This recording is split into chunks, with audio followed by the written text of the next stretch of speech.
ሰላም ጤና ይስጥልን። የተከበራችሁና የተወደዳችሁ የጭልፋ ሚዲያ ቤተሰቦች እንደምን ሰንብታችኋል? ይህ በየሳምንቱ የሚቀርበው ሰው ነኝና የተሰኘው ፖድካስታችን ነው። ዛሬም እንደተለመደው በጣም የምትወዱት አንድ እንግዳ ይዤላችሁ መጥቻለሁ። የዛሬው እንግዲህ ለየት የሚያደርገው በጣም ተወዳጅ የሆነ ቲክቶከር ነው። እስኪ ራሱን በማስታወቅ ይጀምራል። እንኳን ደህና መጣህ። እንኳን ደህና ቆየ።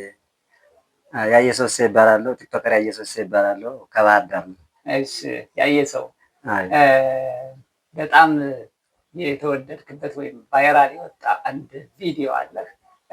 ምን ነበር? እስኪ ለተመልካቾች ስለሱ ነገር አንዳንድ ነገር በለን። አዎ የመጀመሪያ ስራዬ ነው። የአይጥ መድኃኒት የሚለው በሱ ነው የተዋወቅኩኝ። ያው እንግዲህ ገጠመኝ የሰራ ነው። ወደ ቲክቶክ ዓለም እንድገባ ብዙ ሰው ግፊት ነበረው እና ያንተን ተርሶ ለምን አልሞክረውም ብለን የአይጥ መድኃኒት አለ ወይ ምንድነው ታማብህ ነው ከስታብህ ነው በሚል የሰራሁት ቪዲዮ እሱ የመጀመሪያ ቫይራል የወጣ ቪዲዮ እሱ ነው። በሁለተኛ ደግሞ ፌስታል መከልከሉን ተከትሎ እንደዚህ ቦምቦሎ በሽመል ያስኩት ቦምቦሊኗል በዱላ ያስኩበት ቪዲዮ እና አሉ በርካታ ቪዲዮዎች አሉ። ቫይራል የወጡ ቪዲዮዎች ማለት ነው። እነሱ ናቸው። በጣም ደስ ይላል። እንዴት ነው ቲክቶክ አሁን ያየ ሰው ቲክቶክ ሶሻል ሚዲያውን እየተቆጣጠረው ይገኛል። አሁን ፊት ላይ ፌስቡክ ነበር፣ ኢንስታግራም፣ ዋትሳፕ ምናምን ነበር። አሁን ላይ ግን እነሱ ኦልሬዲ ጠፍቷል ማለት ይቻላል። ሰው ተጠቃሚ አይደለም። በተለይ ደግሞ ዩቱብ የሚጠቀም የለም። ቲክቶክ ላይ ነው አብዛኛው ሰው ትኩረቱ ያለ። ምንድን ነው ብለህ ታስባለህ? እንደ አንድ ቲክቶከር አንተ። ያው እኔም እንግዲህ ከራሴም ሳይሆን አሁን ለምን መሰለህ ቲክቶክ ቀለል አድርገህ የምትጠቀመው ነገር ነው። ቀለል ብሎ የመጣ ሰውን ለማዝናናት ፈን ለማድረግ ነው የመጣ እና እንደዛ ስለሆነ አንደኛ ሰውን እየሳበ ሄደ ለማዝናናት የተመሰረተ ስለሆነ ትዝናናበታለህ፣ ዘና ትልበታለህ። ፌስቡክ እና ሌላ ሚዲያዎች አብዛኛው ስገባ ወይም በፖለቲካ ወይም የሆነ ርዕስ ይዘህ ምናምን የምትጓዝበት ነው። አሁን ደግሞ ሰው ስራ ውሎ ምንም ብሎ መዝናናት ስለሚፈልግ በቃ ቲክቶክን ስክሮል እያደረገ ይጠቀማል። በዛው ደግሞ እንደኔ አንዳንድ ደግሞ የተሳበ ደግሞ ወደዛው ይገባል ማለት ነው። አሁን በየቤቱ አንድ ወይም ሁለት ቲክቶከር የሌለበት ቤት የለም ማለት እንደ ሁላችሁም እስኪ በየቤታችሁ ያላችሁ ከልጃችሁ ከወንድም ከእህቶቻችሁ ጀምሮ ያለውን ታዘቡት። ማለት ይሄ ምንድን ነው? ፕላትፎርሙ ሲዘጋጅ ሰዓቱ ማለት በተወሰኑ ደቂቃዎች ውስጥ እምቅ የሆነ ሀሳብ ታስተላልፍበታለህ። ሲቀጥል ተዝናኖት ላይ ነው አብዛኛው ትኩረት።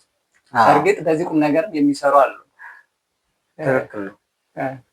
በየቤቱ አሁን ሁሉም ቲክቶክ ሁሉም መስራት ይፈልጋል።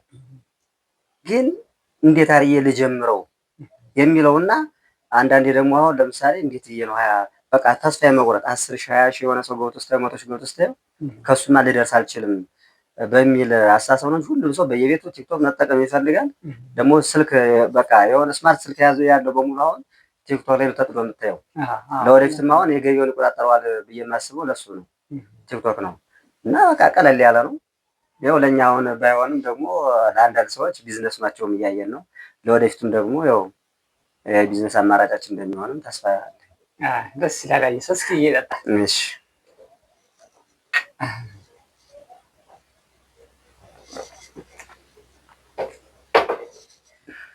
እንደው ተመልካቾች ከዚህ ጋር የእናንተም ጥያቄ ሊሆን ይችላል። አብዛኛዎቹ ሰዎች 10 ሺህ እንደገባ ክፍያ ይጀምራል የሚል አሉባልታ አለ። ይህ እስከ ክፍያ አንጻርስ እንዴት ነው? አሁን አንተ በዚህ ስራ ብዙ ጊዜ ቆይተሃል። እንዴት ነው ያለው ነገር? ከክፍያ ሁኔታ ጋር ተያይዞስ ተከፋይ ነህ? አይደለሁም። ምክንያቱም አሁን 10 ሺህ ከገባ 1 ሺህ ከገባ 10 ሺህ ከገባ ተከፋይ ትሆናለህ የሚለው ቀጥታ ቲክቶክ በምንሰራው ቪዲዮ ይከፈለናል ማለት አይደለም። በተለይ ኢትዮጵያ ውስጥ ማለት ነው። እንግዲህ አሜሪካ፣ ቻይና፣ ብራዚል፣ ዩኤስኤ የሆነ ሀገሮች አሉ ይከፍላል 7 ሀገሮች። ከኛ ግን 1 ሺህ እና 10 ሺህ እንደገባ ይከፍላል የሚሉ ማስታወቂያ እንሰራበታለን። የተለያየ በጎ አድራጎት ድርጅቶች እንደዛ የሆነ ነገር እንሰራበታለን እንጂ በቪው አይከፍልም። እኔ አሁን 112 ሺህ አካባቢ ምናምን አለኝ። 112 ሺህ ተመልካቾች እንግዲህ አይከፍልም። በጣም ብዙ ነው። ኢትዮጵያ ውስጥ በዚሁ አይከፍልም። በቃ ኢትዮጵያ ውስጥ ከ4 ሚሊዮን እስከ 5 ሚሊዮን የታየ ቪዲዮ አለ። ጠብ የሚል ሳንቲም የለም የለም። በቃ ወይ ለራስ ለመዝናናት ነው፣ ያለዛ ደግሞ ማስታወቂያ ትሰራበታለህ፣ የበጎ አድራጎት ስራ ትሰራበታለህ እንጂ እስካሁን ድረስ እኔ ምንም ያየሁት ነገር የለም። አይደለም አይከፍልም። በሚሊዮን ብትገባ ራሱ ስለገባ ቁጥሩ ስለጨመረ ብቻ ቲክቶክ በታምር ክፍያ አይከፍልም ማለት ነው። አይከፍልም። ተመልካቾች እንግዲህ ከዚህ ጋር እናንተም ልብ ልትሉት የሚገባ ምንድን ነው ቲክቶክ ሊከፍል የሚችለው ቁጥርህ ስለበዛ ፎሎወር ስለበዛ ሳይሆን የሚሰጡ እንትኖች አሉ መሰለህ ኮይኖች። ላይቭ በመግባት ለምሳሌ አሁን ስማርት ስልክ አለ፣ ላይቭ ትገባና ሰዎችን ፎሎ ታደራርጋለህ። እነዛ ሰዎች የሚሰጡ ጊፍት ተሰብስቦ ሳንቲም ይሆናል። ያለዛ ደግሞ ያንተ ቪዲዮ የተመቻቸው ሰዎች ያዩና ካዝናናቸው የሆነ ኮይን ይሰጡሃል። በቃ ያ ነው እንጂ ዝም ብሎ ቲክቶክ ራሱ ብቻ አይሰጥም። ምን ያህል ኮይን ተሰጥተህ ታውቃለህ? ኧረ እኔ እስካሁን ድረስ ከፍተኛ በኢትዮጵያ ብር 16 ብር ብሎኝ ያውቃል። 8 ኮይን ማለት ነው። 9 ኮይን እኔ ላይም ስለማልገባ እኔ እስካሁን ዝም ብዬ ቪዲዮ መስራት ነው ሰውን ለማዝናናት መሞከር ነው እንጂ ወደ ቢዝነሱ ዓለም ገና አልገባሁበትም ይመስለኛል። አይ በሂደት ነው፣ ቀስ እያለ ነው።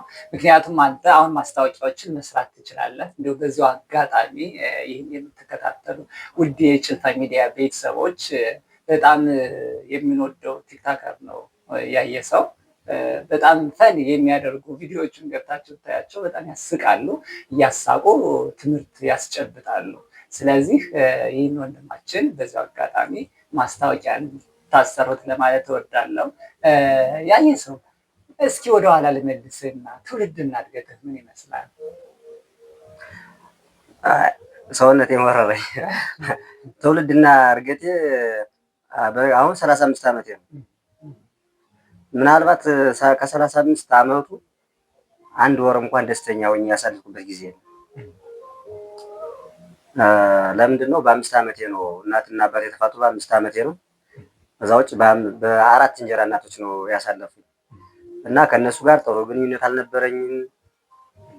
ኢቨን እስከ እዚህ ላይ ባልገጸው ደስ ይለኛል። እስከ ህይወት ድረስ በጣም አስቸጋሪ ነበረ። በትምህርት በጣም ጎበዝ ነኝ።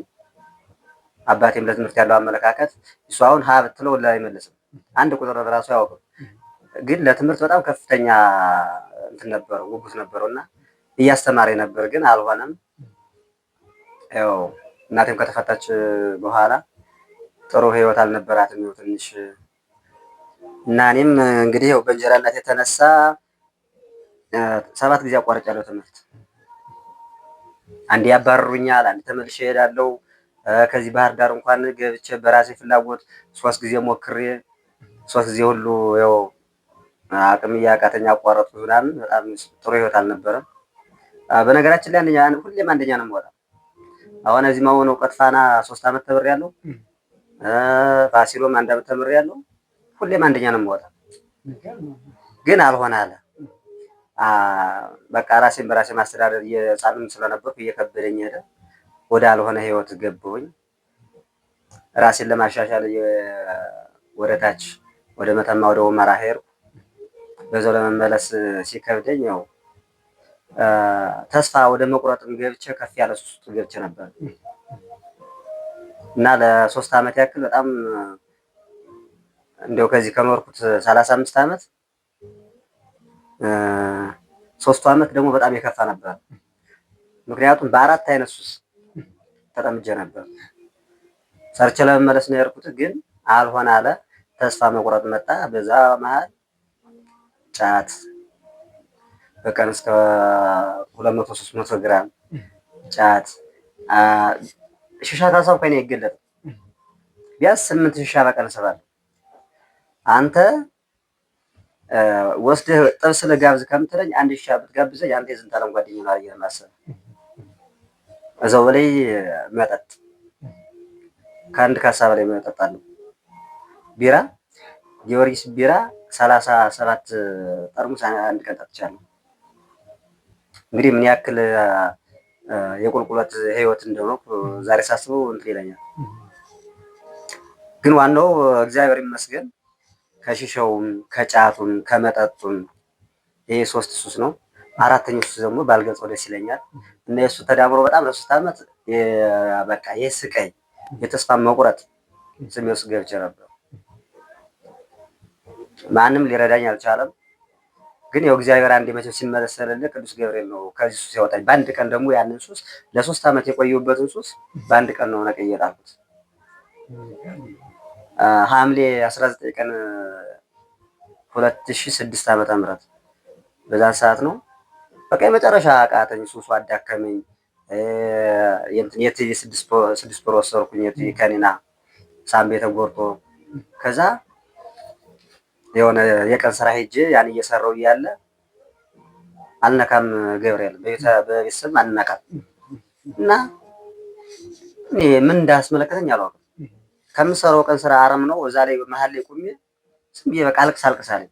ሰቅሰቅ እያለቀስኩኝና እንደው ቅዱስ ገብርኤል እባክህ ከዚህ ሱስ አውጣኝ። ከዚህ በፊትም ብዙ ጊዜ ደርሰልኛል እና እባክህ ከዚህ ሱስ አውጣኝ አልኩና ሰቅሰቅ ብዬ አልቅሼ 20 ብር ነበር በቀን የምሰራ የነበረ። ያን ስራ ሰርቼ ወደ ከተማ ስንገባ ያን ሰዓት መንገድ ሲቀረጥ ሽሾው ይሸተኛል።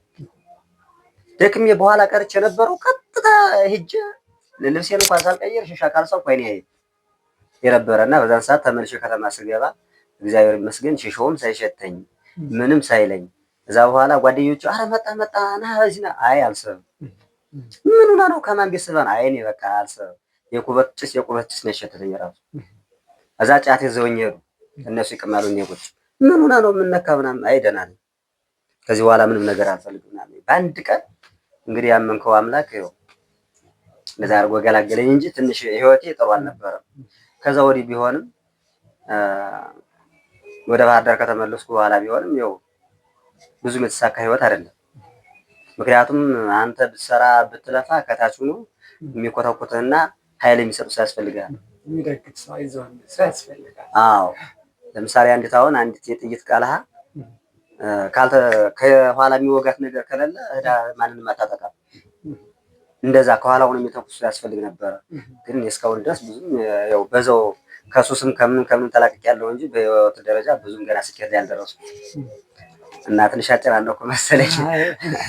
በጣም ይቅርታ እንግዲህ ተመልካቾች፣ በጣም የሚገርም ህይወት ነው። እንግዲህ የሰው ልጅ ያልተነካ ብዙ የህይወት ምዕራፎች አሉት። ያየ ሰው ካሳለፋቸው የህይወት ምዕራፎች ውስጥ እንግዲህ አንዱን ምዕራፍ ነው ገልጦ ያስነበበን። የሁላችንም በየቤታችን ያልተነገረ ብዙ ታሪክ አለን። በጣም ይቅርታ ያየ ሰው እንግዲህ በትዝታ ፈረስ ወደኋላ ወስጃ ያለው ችግር የለውም። ያየ ሰው እንዴት ነው ጀማሪ ቲክቶከሮችን ምን ትላለህ? አሁን ምንድን ነው እያየ ነው ያለ ስግጥ ፍምስ አይነት ነገር ማለት እንግዲህ እንደ ቲክቶከር የራሱ የሆነ ፕላትፎርም አለው። የራስህን የሆነ ኮንቴንት ዘር ሰው ሊያውቅህ የሚገባ በዛ ኮንቴንት ነው። ለምሳሌ አሁን ጭልፋ ሚዲያ የሚታወቅበት የራሱ ኮንቴንት አለው። ትክክል ነው። አሁን ጭልፋ ሚዲያ በምንድን ነው የምታውቀው አንተ? የመጀመሪያ አርቲስቶችን እንደዚህ አንዳንድ በቃ ተሰጥቶ ያላቸውን ሊታገዙ የሚችሉ ሰዎችን በቃ ይሄ በዚህ ኮንተንት ነው ተሰማርቶ ያለ። ይሄ ደግሞ አሁን ከፍ ያለ ደረጃ የሚያደርስ ኮንተንት ነው። የራሱን ኮንቴንት ዘር በቃ አሁን ላይ እያየሁት ያለ በተለይ ደግሞ በዚህ በጀማሪ ቲክታከር ላይ እያየሁት ያለ ምንድን ነው ስግጥ ማለት ሰግጠህ ፈምስ፣ ካልሰገጥክ ማንንም አትስማ አይነት ነገር አሁን በጣም ከተማ ጋር እየታየ ያለው ምንድን ነው አባቴ ማንንም እንዳሰማማ ማለት ሰልፍ ላይ እንደዚህ ስልኩን አውጥቶ እንደዚህ ስቲኩን ይዞ ማንንም አልሰማም አይነት ነገር። ይሄ ነገር ግን እንዴት ነው ማለት አሁን ይሄ ህብረተሰብን ከማስተማር አንጻር ትውልድን ከመቅረጽ አንጻር ምንም አይነት ፋይዳ የለውም ባይ ነኝ። ትክክል ነው። ይሄ ዝም ብለህ ሰግጠህ ፈምስ ትፈምሳለህ። አሁን ለምሳሌ አሁን 7 ወር 8 ወር ነው በራሴ ስራ ራሱ በቃ በራሴ ኮንተንት ተረስቼ ሰውን ያዝናናልኛል፣ ያስቅልኛል። ወይም ደግሞ አልፎ አልፎ ደግሞ ትምህርት ይሆናሉ፣ ያስተምራሉ ያልኳቸው ነገሮች እየሰራሁ ነው አሁን ከ100 ሺህ ያለፉኝ። ግን ዝም ብለህ በቃ ማንን እንዳሰማ ሰግጠ በለው አንተ የድዳም ልጅ ፎሎ አታደርገውም? ሸራ አድርገው እኮ ነው የምልህ የድዳም እንደዚህ አይነት ዝም ብሎ ስገጣ። አሁን ያው የምታስተምረው ነገር የለም ምን የለም፣ ፍላጎት ግን ያንተ ፍላጎት ብቻ ነው። አንተ በቃ እንትን ብለህ ከፍለህ ለመተህ ብቻ የራስህን የምታደርገው ነው እንጂ አንተ ልትማርበት ወይ ሰው ልታስተምርበት ምንም አትችልም። አሁን ግን እንደዛ ነው። ቢያንስ እንደዚህ ካልክ ደግሞ በ2 ወር በ3 ወር ተፈምሰህ ትወጋለህ። ሰው ያውቃል። ያልሆነ እኮ ከባህላችን ወጣ ያለ ነገር ከእምነታችን የወጣ እንዲሁ ከኢትዮጵያዊነታችን እንኳን ያፈነገጠ ነገር እያደረጉ ስታዩ በሳምንት 2 ሳምንት በቃ ኦቨር ሄደው ጌም ሲጫወቱ ስማርት ስልክ ሲይዙ ማስታወቂያ ራሱ የሚያሰራቸው እኮ ሰው እነሱ ነው። ምክንያቱም ሰው አውቋቸዋል እንጂ ምን እየሰሩ ነው፣ ምን እያደረጉ ነው፣ ምን አስተዋጽኦ አላቸው ምናምን የሚለውን አይገነዘብልንም። እና ይቻላል። ሰግጠህ ተሳድበህም ተራግጠህ ምን ብለህም መፈመስ ይቻላል። ግን እያስተማርክም እየተማርክም ሰውን ፈን እያዝናናህም በቃ ሰው እንኳን መንገድ ላይ ሲያገኝህ ሳትሳቀቅ ዘና ብለህ በቃ እኔ አሁን በመንገድ ላይ በመንገድ ስራዎች ምናምን ሲሄድ ሰው በቃ ያ የተማር ወይም እንደዚህ ቦምቦሊኖ እንዴት ናት አህዬቱ ትራንስፖርቱ ምናምን ኧረ ስለሱ ሀሳብ ላይ ስለ አህዬቱ እና እስኪ ተመልካቾችም እንደው ያላየኋት ስለ አህዬቱ እስኪ አወራ። ያው አህዬቱማ እንደዚህ እኮ ነው፣ አስተማሪ ነገር ነው የምልህ ለዚህ ነው። ለምሳሌ አሁን የአህዬቱ ቤንዚን ጠፍቶ ነበር። እንግዲህ የምናስታውሰው ነው ቤንዚን ጠፍቶ በጣም ተጨናርቀን ነበር። ትራንስፖርት ከ100 እጥፍ በላይ የጨመረበት ነበር እና ያንን በማስመልከት ቤንዚን እንደጠፋ እንደሌለ እና በቃ እዚህ በኋላ አማራጭ ከሌለን በአህያ ቢሆን በቃ መሄድ አለብን በሚል ነው። እኔ የምኖርበት አካባቢ ዘንዘልማ አካባቢ ነው እና ከስራ ቦታ ወጥቼ እዛች የሆነ የቆመች አህያ አገኘሁ። ከሷ ላይ ወጣሁና ዘንዘልማ አንድ ሰው የቀረው አንድ ሰው እዛ በኋላ እንደዛ ብዬ ዝም የሰራሁት ያ ቪዲዮ ቫይራል ወጣ እና ያን ቪዲዮ የሰራሁት ቤንዚን መጥፋቱን ምክንያት በማድረግ ነው። እንደገና ደግሞ ኧረ አንድ ሰው ጭኜ ያኛውን ኧረ ትርፍ አልጭንም እለፍ ከኋላ አለፍ ይሄ ነው ከፊት እለፍ ይሄ ምንድን ነው ትራፊክ ትርፍ ጭን ደግሞ ትራፊክ ይቀጣኛል እና ያው አንደኛውን ጭነዋል አንደኛውን ከኋላ ደግሞ ከፊት እለፍ እሱ ደግሞ ትራፊክ አለ ከፊት እለፍ አይ ትራፊክ አለ ከኋላ ጭነዋለሁ እንደዛ። አሁን ያለ የታክሲ የባጃጅ ትራንስፖርቱ እንደ አማራጭ ገዛ ስለሆነ ያንን ቤንዚን መጥፋቱን ለማስታወስ ያክል ነው፣ ወቅታዊ ነገር ማለት ነው። እና አንዳንዴ እንደዚህ ወቅታዊ ነገር ሲሰራ በቃ ቫይራል ይወጣል ቪዲዮ። ሰውም ደስ ይለዋል ቫይራል የሚወጣል። እና በአብዛኛው እንደዚህ አይነት ነገር በኑሮ ውድነቱ እንደዛ ነው እንጂ ለመፈመስ በየትኛውም ቂጥህን አወዛውዘህም የኢትዮጵያ ባህሉ ይወጣ ተሳድበህም ምን ብለህም ተፈምሳለህ። ግን እያስተማርክ በዛው አንተም እየተማርክበት መልእክት እያስተላለፍክ ቢሆን መልካም ነው። በጣም እናመሰግናለን ያየሰው። እንግዲህ ውድ የጭልፋ ሚዲያ ቤተሰቦች ፕሮግራማችንን እንደወደዳችሁ ተስፋ እናደርጋለን። ያየሰው የህይወት ተሞክሮ ምን እንደሚመስል አጫውቶናል። እስኪ እንደው በመጨረሻ ማስተላለፍ የምትፈልገው መልእክት ካለ እድሉን ላንተ ልስጥ። በቃ ምን ማስተላለፍ ፈልገው ምንድነው በቃ ይሄን ሶሻል ሚዲያ ለበጎ ነገር እንጠቀምበት፣ ለመልካም ነገር ለሰላም እንጠቀምበት። በቃ ሌላ ምለው ነገር የለኝም። በቃ አሁን ይሄ ነው። አሁን ሶሻል ሚዲያውን አንዳንዴ ገብተህ ስታየው በጣም ይጠብጣል፣ አይምሮ ይነካል። የሆነውን ነገር በ100 እጥፍ በ200 እጥፍ አባስቶ ሌላ ነገር በቆስቆስ ምናምን እና ለመልካም ነገር እንጠቀምበት። ለመልካም ነገር ከተጠቀምንበት ደግሞ የገቢ ምንጭ ይሆነናል።